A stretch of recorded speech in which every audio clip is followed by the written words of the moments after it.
Hello students, આશા છે કે સૌ મજામાં હશો.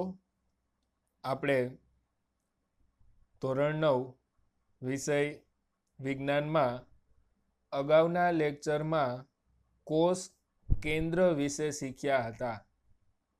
સાથે સાથે આપણે કોષ કેન્દ્રની દિવાલ જે છે, જેને કોષ કેન્દ્ર પટલ કહેવાય છે, એ બાબતનો પણ અભ્યાસ કર્યો કે અમુક સજીવો સ્પષ્ટ કોષ કેન્દ્ર પટલ ન ધરાવતા હોય અથવા તો અમુક સજીવોના કોષ સ્પષ્ટ કોષ કેન્દ્ર પટલ ન ધરાવતા હોય તો તેમને આપણે આદિ કોષ કેન્દ્રીય અને જો કોષ કેન્દ્ર પટલ સ્પષ્ટ હોય તો તેમને સુકોષ કેન્દ્રીય તરીકે ઓળખાવ્યા હતા. હવે આપણે આગળ ચર્ચા કરવાના છીએ આજના લેક્ચરમાં કોષની અંગિકાઓ વિશે. કોષમાં આવેલી રચનાઓ કે જે ચોક્કસ કાર્ય કરતી હોય, આવી રચનાઓને અંગિકાઓ તરીકે ઓળખવામાં આવે છે. આ અંગિકાઓ કઈ રીતે પોતાનું કાર્ય કરે છે, એની રચના કેવી હોય છે, તે વિશેની જાણકારી હવે આપણે આગળના લેક્ચરોમાં ક્રમશઃ ભણતા જઈશું. શરૂઆત કરીએ કોષીય અંગિકાઓ. પ્રત્યેક કોષ પોતાના દ્રવ્યને બાહ્ય પર્યાવરણથી અલગ રાખવા પટલ ધરાવે છે, એટલે કે દિવાલ અથવા પડદો. પ્રત્યેક કોષ છે એની ફરતે ચોક્કસ દિવાલ હોવી જોઈએ, તો જ એના આજુબાજુના પર્યાવરણથી અલગ થઈ શકે. મોટા તેમજ જટિલ કોષ જેવા કે બહુકોષી સજીવના કોષ તેમની જટિલ રચના અને કાર્યને પહોંચી વળવા માટે ઘણી જટિલ એટલે કે અટપટી રાસાયણિક પ્રક્રિયાઓ દર્શાવતા હોય છે. આ જુદી જુદી પ્રક્રિયાઓને એકબીજાથી અલગ રાખવા માટે કોષ પટલ એટલે કે દિવાલથી આવરિત નાની રચના એટલે કે અંગિકા ધરાવે છે. આ વાક્ય આપણને એવું સમજાવે છે કે કોષની અંદર જે જુદી જુદી રાસાયણિક પ્રક્રિયાઓ થાય છે, એ રાસાયણિક પ્રક્રિયાઓ જુદી જુદી અંગિકાઓમાં થતી હોય છે. એક અંગિકામાં ચોક્કસ પ્રકારની જ રાસાયણિક પ્રક્રિયા થાય, એ સિવાયની કોઈ રાસાયણિક પ્રક્રિયા હોય તો એ બીજી અંગિકામાં થાય. સુકોષ કેન્દ્રીય કોષની આ લાક્ષણિકતા તેને આદિ કોષ કેન્દ્રીય કોષથી અલગ કરે છે. કારણ કે આદિ કોષ કેન્દ્રીય કોષ હોય તો એના મોટા ભાગના કાર્ય કોષ રસ દ્વારા જ થાય. સુકોષ કેન્દ્રીય કોષ હોય તો એના કાર્યો અંગિકાઓ દ્વારા થાય. આમાંની કેટલીક અંગિકા ઘણી બધી સૂક્ષ્મ છે. કેટલી સૂક્ષ્મ છે તો આગળ આપ્યું છે આપણને કે આ અંગિકાઓ માત્ર ઇલેક્ટ્રોન માઇક્રોસ્કોપ દ્વારા જોઈ શકાય છે. વિદ્યાર્થી મિત્રો, આપણે જે રક્તકણો છે એને જોઈએ છીએ કે જે આપણું સાદું માઇક્રોસ્કોપ છે, એને પ્રકાશીય માઇક્રોસ્કોપ કહેવાય. પ્રકાશીય માઇક્રોસ્કોપથી ઘણી બધી સૂક્ષ્મ વસ્તુઓને નિહાળી જ શકાય છે, પણ અમુક હદ કરતાં વસ્તુ વધારે સૂક્ષ્મ હોય તો એને પ્રકાશીય માઇક્રોસ્કોપથી નહીં પણ ઇલેક્ટ્રોન માઇક્રોસ્કોપથી નિહાળી શકાય. બરાબર. આગળ આપણે કોષ કેન્દ્ર વિશે અગાઉના વિભાગમાં વાત કરી ચૂક્યા છીએ, જે કોષની મહત્વની અંગિકા ગણાય છે. બરાબર. એના વિશે આપણને અગાઉ જ વાત કરી દીધી છે. હવે બીજી કેટલીક અગત્યની કોષીય અંગિકાઓ વિશે આપણે અહીં ચર્ચા કરીશું. વિદ્યાર્થી મિત્રો, અહીંયા તમને કોષી અંગિકાના નામ આપેલા છે. ખાસ નામ યાદ રાખીશું.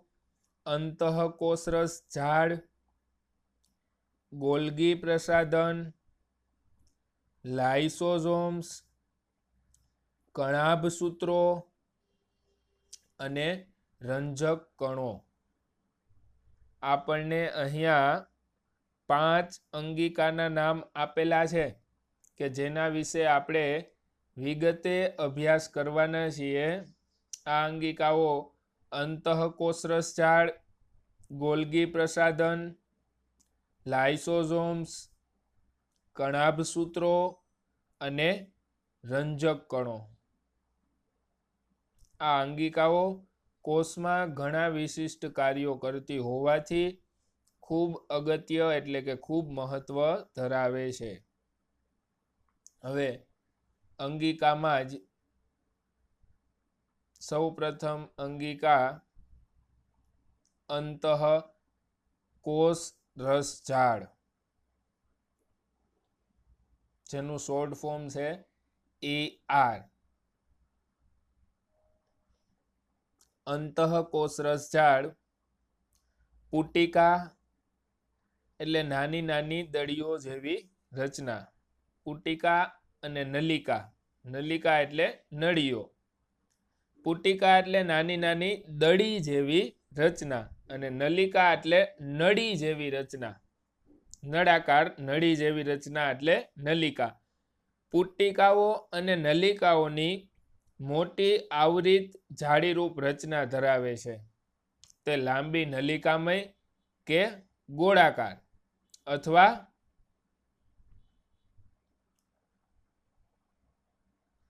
કોથળી જેવી પુટિકાઓ જેવી રચના ધરાવે છે.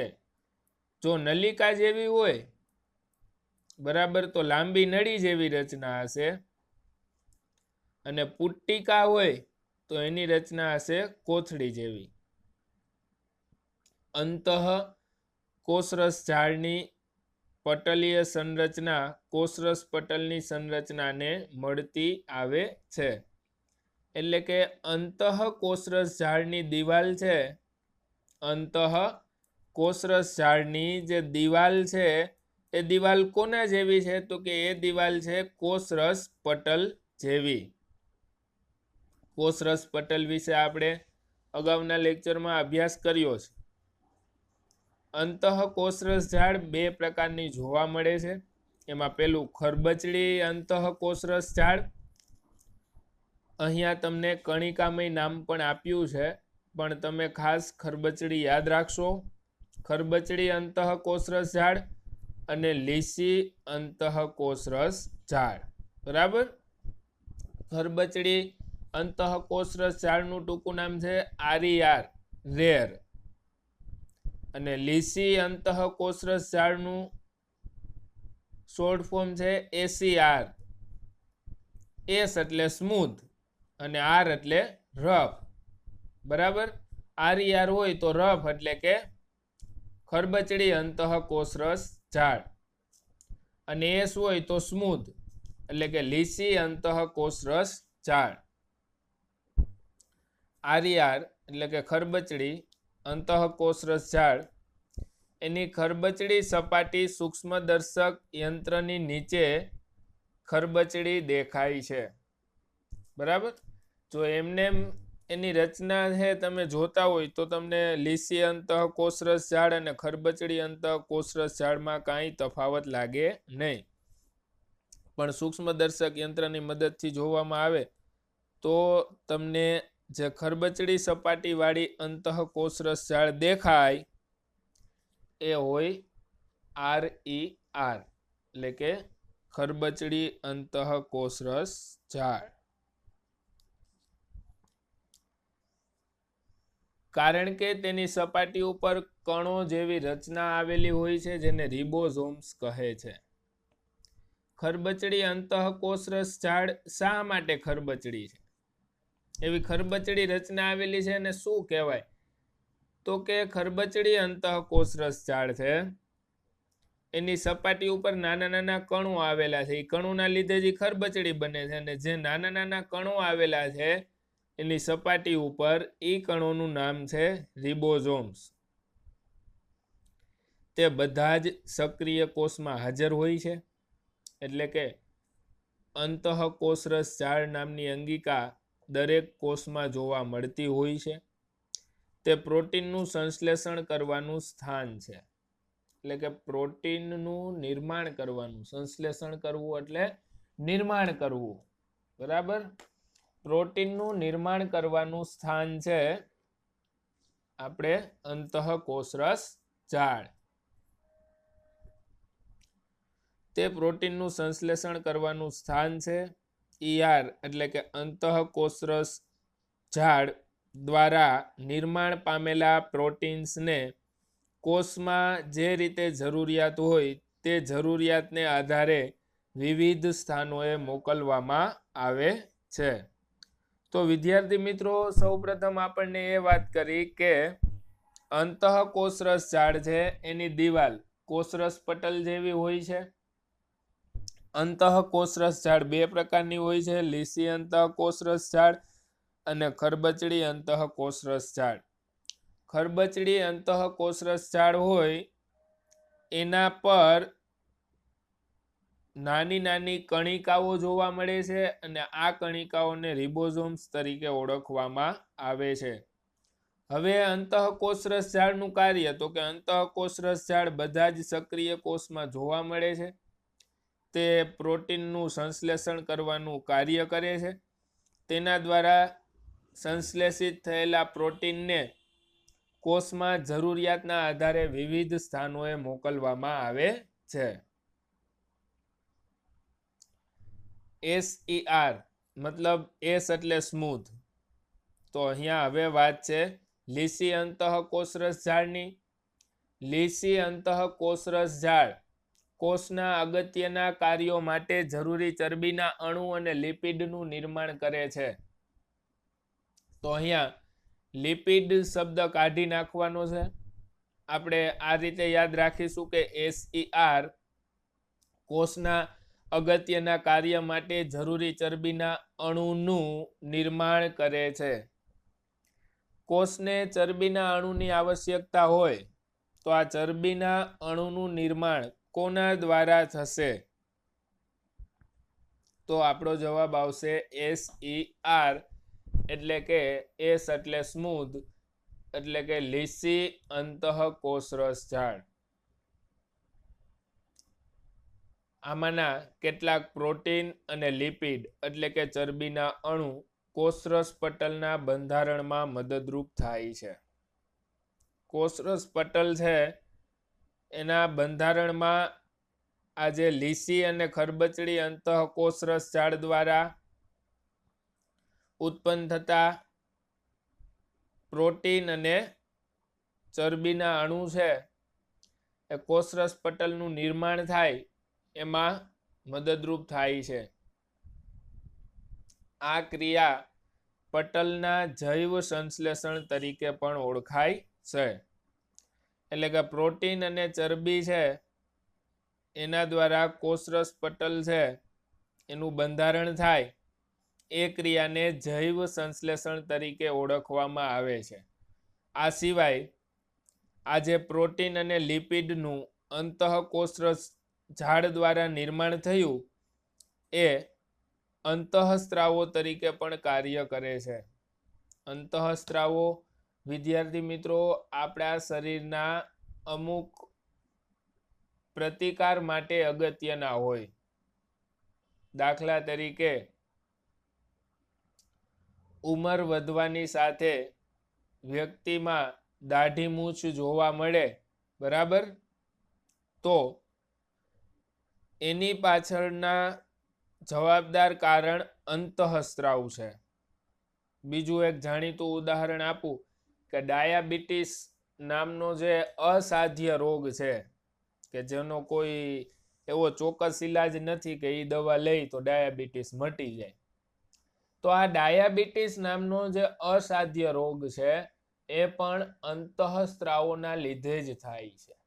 અંતઃસ્ત્રાવોમાં કંઈ ગરબડ થાય એટલે ડાયાબિટીસ નામના રોગના આપણે ભોગ બનીએ. તો આ અંતઃસ્ત્રાવો છે એ પ્રોટીન અને ચરબીના જ બનેલા હોય. બરાબર. તો પ્રોટીન અને ચરબીનું ક્યાં નિર્માણ થાય છે? તો હમણાં જ આપણે શીખ્યા કે કોષની અંદર આપણે જે ખરબચડી અંતઃકોષરસ ઝાડ છે એમાં પ્રોટીનનું નિર્માણ થાય છે અને લીસી અંતઃકોષરસ ઝાડમાં લિપિડ એટલે કે ચરબીનું નિર્માણ થાય છે. એ પ્રોટીન અને ચરબીનું નિર્માણ થાય તો એ પ્રોટીન અને ચરબી ક્યાં કામ લાગે? તો કે પ્રોટીન અને ચરબી કોષરસ પટલના બંધારણમાં કામ લાગે. ઉપરાંત તો કે પ્રોટીન અને ચરબી અંતઃસ્ત્રાવ તરીકે પણ કાર્ય કરતા હોય છે. અંતઃસ્ત્રાવને ઇંગ્લિશમાં હોર્મોન્સ કહેવાય છે. અંતઃસ્ત્રાવો વિશે મેં તમને વાત કરી કે તેઓ આપણા અમુક શારીરિક ફેરફારો માટે પણ જવાબદાર છે. જેમ કે ઉંમરલાયક વ્યક્તિ છે એને દાઢી મૂછ આવે, અથવા તો આ ડાયાબિટીસ નામનો જે રોગ છે એ અંતઃસ્ત્રાવોમાં થયેલી ગરબડને કારણે ડાયાબિટીસનો રોગ થાય છે. અલબત્ત એટલે કે પરંતુ વિભિન્ન કોષોમાં એટલે કે અંતઃકોષરસ ઝાડની રચનામાં ઘણી વિવિધતા એટલે કે અલગતાપણું જોવા મળે છે. તે હંમેશા ઝાડીરૂપ, કરોળિયાનું ઝાડું હોય ને એને ઝાડીરૂપ તંત્ર કહેવાય. બરોબર. કારણ કે આખું ઝાડું ક્યારે કહેવાય? તો કે થોડીક ગૂંચવાડાવાળી રચના હોય એટલે આપણે એને કઈ ઝાડું. તો આ અંતઃકોષરસ ઝાડ છે એ હંમેશા ઝાડીરૂપ તંત્રમય રચનાનું નિર્માણ કરે છે. એટલે કે કરોળિયાના ઝાડા જેવી અંતઃકોષરસ ઝાડની રચના હોય. પછી ઝાડા જેવી રચના હે કરોળિયાના, એમાં પુટિકા અને નલિકા આવેલી હોય જેની મદદથી અંતઃકોષરસ ઝાડ બને. બરાબર. આપણે સ્ટાર્ટિંગમાં શીખ્યા કે નાની પુટિકાઓ અને નલિકાઓ હોય એ ભેગી મળીને અંતઃકોષરસ ઝાડ બનાવે અને આ અંતઃકોષરસ ઝાડની રચના છે એ ઝાડીરૂપ હોય છે. હવે અહીંયા તમને વિદ્યાર્થી મિત્રો એક આકૃતિ આપેલી છે. આ આકૃતિ પ્રાણી કોષની છે કે પ્રાણી કોષ છે એ કેવો દેખાય છે. દરેક વિદ્યાર્થીઓએ ખાસ એક બ્લેન્ક પેજ લઈ, બ્લેન્ક પેજ ન હાજર હોય તો આંકેલું પેજ પણ ચાલશે, નહીતર જો મળી રહે તો કોરું પેજ લઈ અને આ આકૃતિ જે છે એ ખાસ એ બ્લેન્ક પેજમાં તમારાથી દોરાઈ શકે એટલી વ્યવસ્થિત દોરવાની છે. આ તમને હું ક્યાંય પરીક્ષામાં પૂછવા કે દોરવા માટે નથી આપવાનો કે આ આકૃતિ દોરો 3 માર્ક. પણ તમને ખ્યાલ આવે કે કોષની રચના કેવી હોય, કઈ કઈ અંગિકાઓ જોવા મળે, અંગિકાઓના સ્થાન કઈ જગ્યાએ હોય, આ બાબતથી તમે પરિચિત થાવ એટલા માટે થઈ અને દરેકે આ આકૃતિ જે છે એ દોરવાની છે. આકૃતિ દોરાઈ જાય એટલે પેજમાં ઉપર પેનથી પોતાનું નામ લખી નાખવાનું છે. બરાબર. હું તમારી પાસે જેવો આ લેક્ચર તમને મળે એટલે થોડાક જ દિવસમાં, વધીને 2 થી 3 દિવસમાં દરેક વિદ્યાર્થીના ફોટો મગાવીશ આકૃતિના. એટલે ખાસ દરેકે આકૃતિ દોરવાની થશે. જ્યારે તમે આ લેક્ચર સાંભળતા હોય ત્યારે આ સૂચના ખાસ નોંધી લેજો.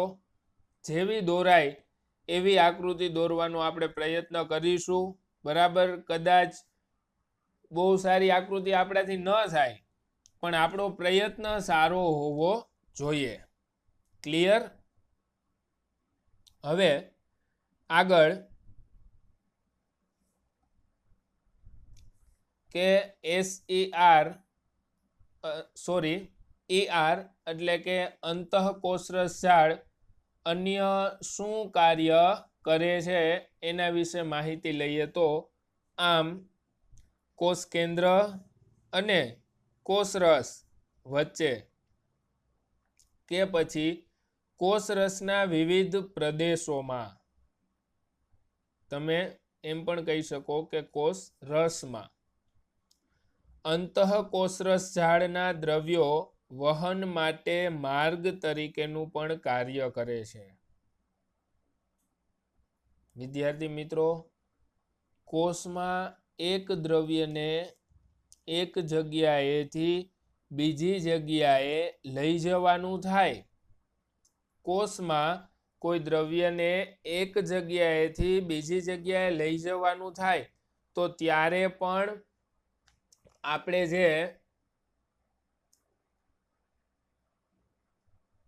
ખરબચડી અંતઃકોષરસ ઝાડ દ્વારા આપણે જે લીસી અંતઃકોષરસ ઝાડ દ્વારા પ્રોટીનનું નિર્માણ થાય છે તો એ પ્રોટીન છે એ વહન માટેનો માર્ગ પણ પૂરો પાડે છે. એટલે કે દ્રવ્યને કોષમાં એક જગ્યાએથી બીજી જગ્યાએ લઈ પણ જાય છે. એટલે કે પ્રોટીન તો બસ જેવું કામ કરે છે. બસ છે એ મુસાફરોને એક જગ્યાએથી બીજી જગ્યાએ લઈ જાય, બરાબર. એમ જ કોષની અંદર જુદા જુદા દ્રવ્યને એક જગ્યાએથી બીજી જગ્યાએ લઈ જવા હોય તો એમના માટે માર્ગ તરીકે કોણ કાર્ય કરે છે તો કે પ્રોટીન. કોના દ્વારા નિર્માણ પામેલું તો કે અંતઃકોષરસ ઝાડ.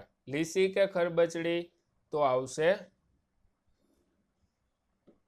ખરબચડી અંતઃકોષરસ ઝાડ, બરાબર. ખરબચડી અંતઃકોષરસ ઝાડ દ્વારા પ્રોટીનનું નિર્માણ થાય છે. આગળ